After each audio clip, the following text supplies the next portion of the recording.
Welcome to On Record PR, where we discuss the latest news, insights, and strategies that matter most to law firm leaders. I'm a host, Jennifer Simpson Carr, and today I am joined by Deb Ruffins, a member of our international faculty. Hi, Deb. Hi, Jennifer. So excited to be here. Thank you for joining me. I'm very excited for this and our next conversation. So, we are recording this episode to release on Monday, October 6th, and today we're discussing, just a really small topic, the billable hour. Teeny, teeny. But before we jump into that, I do want to encourage our listeners to check out our show notes and learn more about you and your incredible professional background, which, for those who know Deb, spans over 35 years as an executive, including serving as a big law CMO. Yep. So I want to invite people to read more about you. And also, I want to say congratulations because you just had a fantastic article published in Bloomberg Law. Yes, I did. I'm so excited. I'm so excited to see that drop. So I'm going to put a link in the show notes for anyone that wants to check that article out. So it's human-centered leadership is a differentiator in the AI age. I botched that. But what I thought was really cool is you shared it on LinkedIn and someone actually commented that there was a mic drop moment in your article. And I thought that was super cool because obviously it impacted them in a way that they felt like, you had a lot of great insight to share. So I appreciate all of the positive feedback and comments I'm getting, texts and emails and messages from people who are seeing it who are really, happy for me. So yeah, it's a great article and it's a really timely topic, and we'll probably touch on some of that today. yeah, definitely. And maybe we can even have you back to talk about it as its own episode. So, Sure. so Deb, as long as I've been in the legal industry, the primary measurement for success for attorneys, for law firms, has been the billable hour. Um, Over time, maybe there's been some outliers in terms of lawyers or industry groups that leaned in more heavily to alternative fee arrangements, AFAs, and measurements of success that aligned with those, but that's generally been rare for me anyway. Um, in the in the past, let's say the last 3 to 5 years, the story started to shift in some really important ways. So I want to talk to you about that today. And I first want to ask you, does that time frame sound right to you? 3 to 5 years? It sounds right in certain ways. I mean, you could definitely see evidence that the pricing conversation is changing the way law firms price Hmm. business. But I would also use a longer time frame because this has Okay. been bubbling up for at least 15 years. Okay.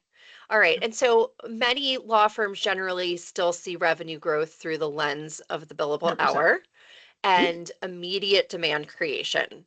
What's Yes. missing from that approach, and why is it risky for law firms in today's market? Well, I think there's three key points to keep in mind here. It creates a transactional mindset. Firms are chasing matters, they're not building enduring relationships. And then, unlike every other industry out there, there's a lack of structure around revenue generation. So there's no disciplined pipeline and opportunity management. There's no systematic approach to tracking and growing opportunities, let alone relationships and the missed investment there. Firms always, often, not always, neglect long-term client cultivation in favor of short-term wins. And so this creates like feast and famine cycles. You've always heard the stories, lawyers get really busy and then all of a sudden the work dries up and they have no business to fall back on. So feast or famine. Unfortunately, it reinforces the commoditization of legal work and competing only on hours and price and not differentiating on value. And it leaves firms super vulnerable to disruption, especially as AI automates routine legal tasks, right? So we talked about that a little bit in the article. And I think the differentiator will be human centered lawyering, like empathy, listening, trust, relationship building. The lawyers who center relationships will thrive as AI handles the transactional work. Mm. So it sounds like we may agree that a majority of law firms still don't recognize the downside of staying locked into this billable hour model. Maybe that combined with resistance to change, is that what what you feel might be holding firms back?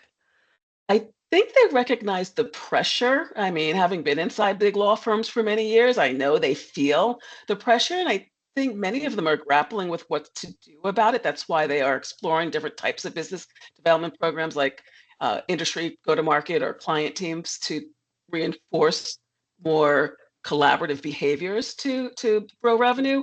But I also think there is a bit of resistance because, sales is still a four-letter word. And discipline around tracking, like use of CRM systems, they're still just used as contact systems and mailing systems. They're not used for the full power capability that they have. And the collaboration you mentioned, I know we'll dive into in the next episode, and I'm really interested to hear your thoughts on that because I know that that's a big piece of it. It sure is. Yep. So, can you tell me a little bit more about what you're hearing in the ways that corporate clients are signaling that they want something different from law firm relationships? Oh, yeah. Clients have been sending this message loudly and clearly for at least 15 years. It's in every client feedback, every industry survey, and even public thought leadership by other general counsels. You see a number of business signals also, right? So more insourcing of work, right? The reducing the reliance on outside counsel and building in-house teams, turning to technology and alternative legal service providers. Those are moving up the value chain. Excuse me. They're also drafting increasingly detailed and complex outside counsel guidelines that really Mhm. try to pinpoint every single expectation, which is a strong signal of not getting value. And then the last thing is they put matters out to competitive bids rather than awarding based on loyalty. Mhm. Yeah. So, it's interesting to me that we hear from attendees of GC panels all the time. Well, they always say the same thing, right? Oh, all GC panels are the same. I don't feel that way. I know that sometimes there's similarities, but to your point, something that has been consistent in all the years I've attended is exactly what you've said, which is that they are signaling that they want something different. So I just wanted to circle back to that because if that's true and people feel like they're hearing the same thing, that message then needs to be resonating and absorbed at law firms. Absolutely. So one of the things that we hear over and over again is the importance of lawyers shifting from being service providers to trusted advisors. I know people feel like that's overused. So let's say maybe trusted business partners. What are some tangible skills that attorneys can build to make that transition? It's the same skills they've honed as lawyers, but through a different lens. Think about it, listening. So, with an intent to uncover business context instead of just legal issues, asking better questions, not the kind of discovery questions necessarily, although those are important in both legal and business development environments, but the curiosity, the open strategic questions, the value questions, not just fact finding, respectfully challenging. So, if you want to co develop solutions rather than deliver one sided advice, then push your clients a little bit to think a little differently. And I think that lens shift is really important from the I'm your lawyer to I'm your counselor, advisor, partner, in the true meaning of the word partner. And from I solve problems to I help you achieve meaningful outcomes. Let's go on this journey together.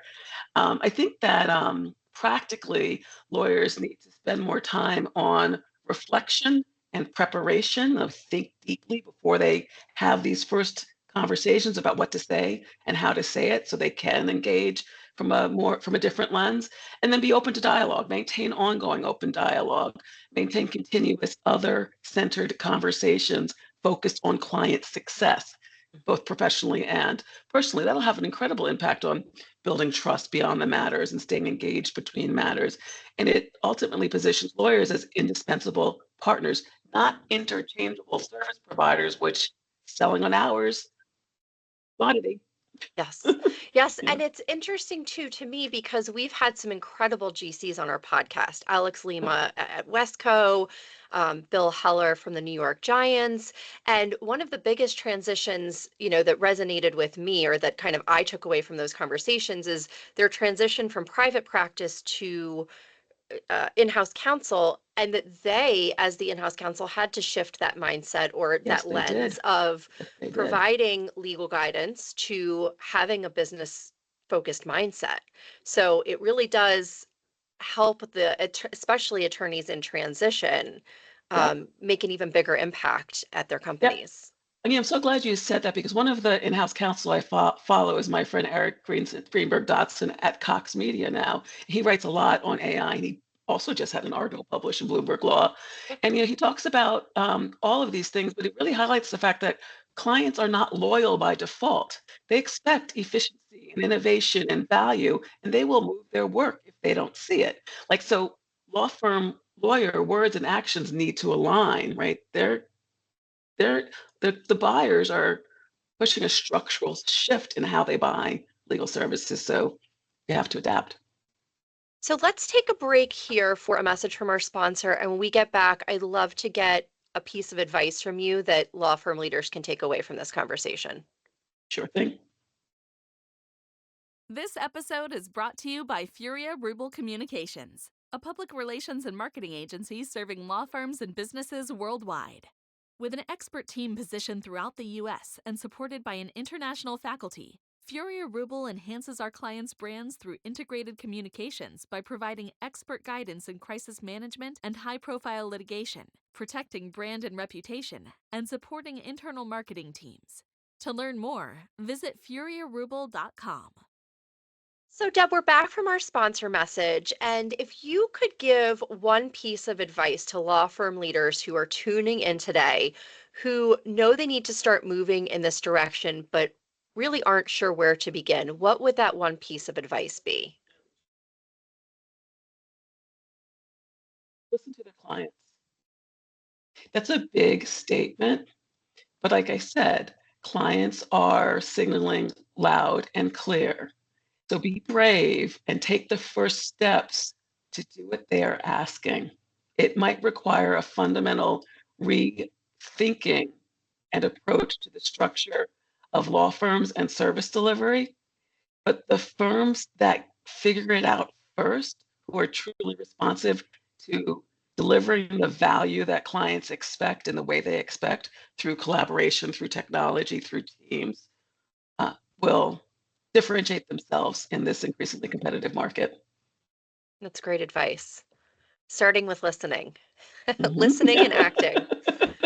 Yep. So, I want to thank you for joining me today. I think for me, what really stands out is that the billable hour isn't going away, but it's no longer enough. Clients want more, they're communicating that, and law firms who take that step to listen and act will be ahead, will differentiate themselves. So we'll stop here and we'll continue part two of this conversation where we'll talk about how firms can operationalize these ideas, everything from leadership to collaboration, maybe what success looks like. And to our listeners, be sure to tune in next week. In the meantime, we appreciate you joining us today. Please subscribe to the show, share it with your friends and colleagues, and continue to send your great ideas to us at podcast@onrecordpr.com. Thank you again, Deb. Thanks for having me. On Record PR is produced by Jennifer Simpson Carr and Matt Henderson, with support from the team at Furia Rubel Communications. This episode is edited by Isabel Horan and Christian Yamula. Visit www.onrecordpr.com for resources and more information.